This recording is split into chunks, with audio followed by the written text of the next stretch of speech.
This is the Lone Crater YouTube. We hope this video helps. You start by making sure Windows and GPU drivers are updated. That prevents video playback hiccups. Next, install Lively, Store or Downloaded Installer both work, then run it as administrator so it can register as a wallpaper provider. Once done, open Lively and grant any permission prompts. This enables audio and input capture for interactive wallpapers. Make sure you have source files ready: MP4, GIF, WebM, or HTML5 packages. Now proceed to importing your first wallpaper.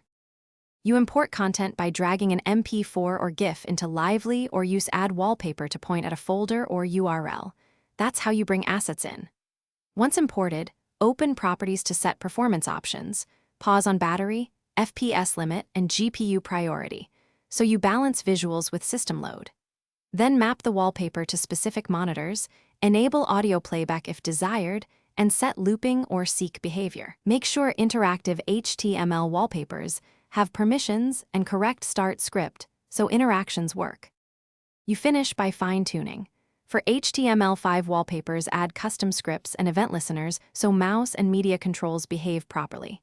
If you see stutters, lower resolution or FPS and enable hardware decoding. That frees CPU cycles. Once satisfied, save a profile for each setup so you can switch quickly. If something breaks, black screen, or crashes, restart Lively, toggle wallpaper type, and reinstall the Visual C++ runtime. That often resolves missing dependency errors. Thanks for watching. Consider subscribing if we helped you.